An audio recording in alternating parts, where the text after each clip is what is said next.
As a youngster, Ismail Baboo Ebrahim saw Johnny Waddle bowl Roy McLean from the small 9-wide section of Kingsmead Stadium and proclaimed that was what he was going to do. The year was 1957. The country was 9 years into the apartheid system. Perhaps it was an audacious dream too far-fetched to even contemplate, let alone realize, or innocent hope in the face of overwhelming adversity. But Baboo Ebrahim did dare to dream. Against all odds, in a country where segregation and inequality was the law of the day, Baboo's love of the game and inherent wealth of natural talent ensured that he did play at the highest level possible within our borders, and eventually even got the chance to represent South Africa. Baboo sadly passed away on 18 July 2020, which serendipitously was also the 102nd anniversary of Nelson Mandela's birthday. He will be remembered as a trailblazer, a worthy opponent to some of the biggest names in cricket, and a passionate and knowledgeable lover of the game. He loved the game of cricket. He worked hard. He was a provider for the family. He was aptly nicknamed Smiley because he always had a smile on his face. Dad loved cricket. He was somebody who also worked very hard outside of the cricketing field. He was someone who loved family. At the time when Baboo played, the boards representing coloured, Indian and black cricketers unified to form the South African Cricket Board of Control. But without assistance from the state and barely any resources to speak of, the conditions that non-white players endured were challenging, to say the least. There was no facilities, absolutely no facilities. We played on a matting wicket. We should lay our own pitch with sand, and there was no practice facilities. There was no boundary marking, nothing. We used stones that we placed around the field. You can imagine I started my career at the Rondebosch Common. Boy, if you take a cow there, I'm sure you won't feed from that grass. We played at the campground in Rondebosch, where you found that on several occasions it was lost ball. You had to go find the ball in the bushes. Notwithstanding the challenges at the time, Baboo continued trying to carve a career in the game he loved so much. He played in the Dadabai Cup, a non-white tournament that ran from 1972 until 1991, and was the leading wicket-taker in the inaugural tournament. Ebrahim was also part of the first group of players of colour to play for a white club when he joined Collegians Cricket Club. Derek Robbins, an English gentleman, used to bring out an international team in place of the tours that we were now denied. And the game against Natal at Kingsmead was scheduled, and Natal chose Baboo, who was probably one of the most successful or prominent players in the non-white leagues, chose him to play for the Natal side against the Derek Robbins 11 at Kingsmead. And I was at the ground watching, and he had this magnificent spell of bowling where he got 6 for 66. Anyway, I thought nothing more of it. But on the Tuesday at net practice, at our collegians net practice, suddenly I noticed a guy standing watching us in a white safari suit. But when I looked at him, I recognized him straight away because I'd been watching him the day 2 days before at Kingsmead. So I went up to him and I introduced myself and I said, "You're Baboo?" And he said, "Yeah." And I didn't have to ask him why he was there because it was all pretty obvious. I mean, he'd pitched up there for what reason? And I looked at him and I said, "How would you like to play for Collegians?" And he didn't blink an eyelid. He looked at me and he said, "I'd love to." So I said to him, "Look, I don't know what we're up against," because I was not exactly politically minded, neither was he. So I said to him, "You're playing? It's as simple as that. But there are a few hoops we might have to go through." And that was it. He played in the next game and he was an absolute star. And of course, by the next year, he'd been doing so well, we won the league comfortably and he was selected to play for Natal.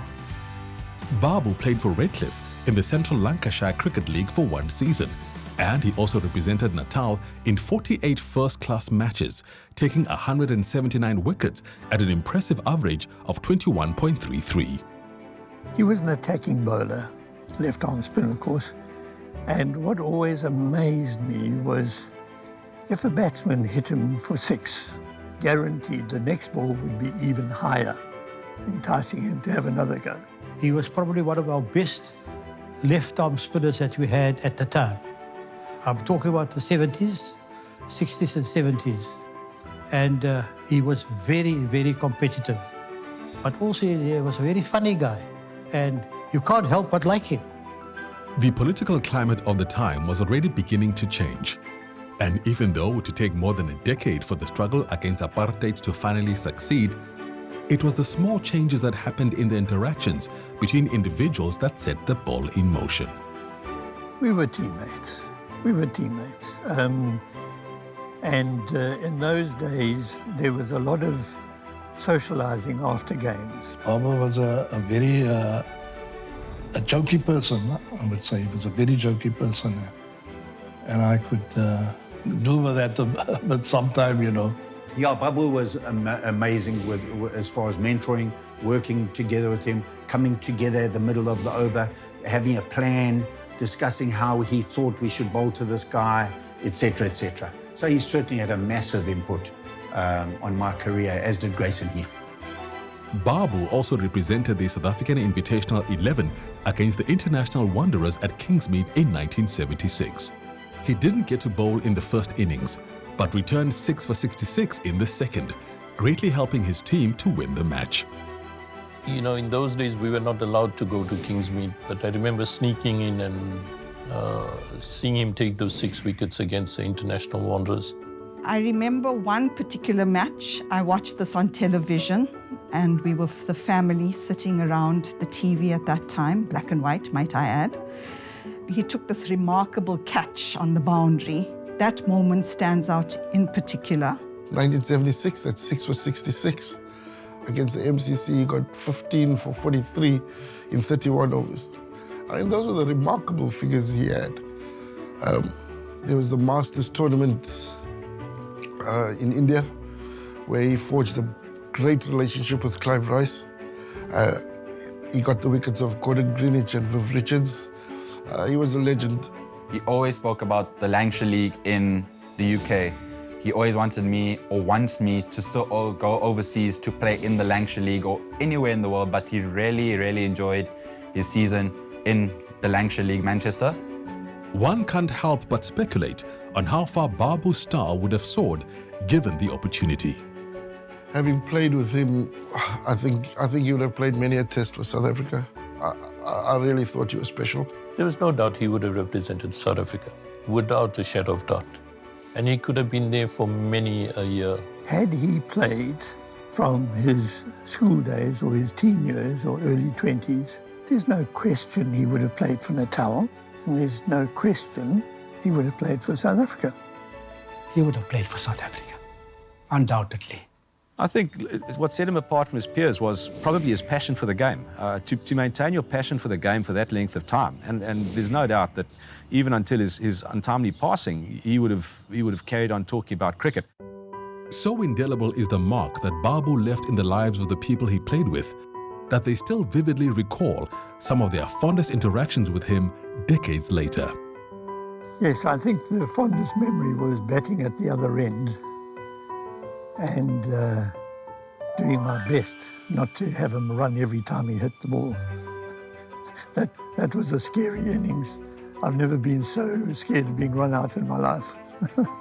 Hearing me out for 99 in Durban, LBW, that was my worst moment against Baboo. He would come and he would come right up to you. He said, "You're very lucky to survive. You're very lucky to survive." He was, but in a very nice way. I mean, it was a golden rule. If you were batting with Baboo, be on your guard and stop him from running every time he hit the ball. Batting with Baboo was like Russian roulette. He would get a bat on it, but if he got a bat on it, it was like tip and run. He just wanted to set off. And if you were on the other end and you weren't ready, you were going to get run out. He was like a ticking time bomb when it came to batting with Baboo. Yeah, I think he was a great spin bowler, as we know. But he wasn't the tidiest of batsmen. I remember, and he wasn't the most agile person running between the wickets. And I remember the one particular game we were playing, and you'll often hear the saying in cricket, there's yes, no, wait, oh, sorry. And that Baboo, it happened like that. He lied so much about his age. That was such a standard joke. I mean, the truth be told, firstly, the reports say he was 73, 77. I think he has to be the oldest man. I think he stayed 39 for like 10 years. So Baboo was intelligent enough to know that age should be kept out of the equation, and he should be judged just on his ability, which worked like a charm because we never, ever knew what his age was. I asked Yashin, first question, tell me how old is Baboo? He laughed. He said, I said, you're mourning, but you're laughing. He said, that's the joke, up to today. But how he hid his age, that's another mystery, maybe like his bowling. The one paper the other day said he was 72. The one paper said he was 77. It's still out there, and good for Baboo, because he didn't want anyone to know. And was he 72? Was he 77? In my view, he was always 35. And we're going to miss him tremendously. In the grief of their loss, his family can take solace in the fact that Baboo achieved greatness and left his mark in cricket at a time of almost insurmountable adversity. He carried himself with dignity, and his family, I think, are a reflection of just that. They're a wonderful family. And they must all be very proud of him because he played the game very cleanly. Always had a smile on his face. Baboo was an amazing character, lovely man, humble man, smiling. Never saw Baboo unhappy. He's a man who I regarded with the utmost respect. They can be very proud of him for what he achieved on the cricket field, for the knowledge and love of the game that he passed on to countless players who played in the teams with which he represented, and also the opposition that he played against as well. Cricketing elite in South Africa and from all over the world felt the loss of one of their own on Baboo's passing. This prodigious talent is one that will be remembered for his exploits on the field, such as getting Viv Richards and Gordon Greenidge out in the same game in the Masters Cup semi-final in Mumbai in 1995. But for those around him, remembering him for the person he was and how he lived his life is reverence enough. With his smiling face and always cheerful. Smiley, down to earth. You couldn't have asked for a better friend. By his nickname, Smiley. And he will be remembered as a fighter, a very energetic human being, a jovial human being, and a caring person. Whether they like it or not, the world needs to remember him as the first player of colour to play in white cricket at every level available at the time. I remember this distinctly, where the first 2 games he wasn't allowed in. And due to his performances and the person he was, the team as a collective said to the members, stuff you. This man will enter. And he broke barriers that way. He swam upstream alone. I don't think he was ever given credit for that. Despite people's opinions, people's objections, being called a sellout, being called a traitor, he had conviction in what he did. He did it for himself, he did it for his family, and his legacy was built from that.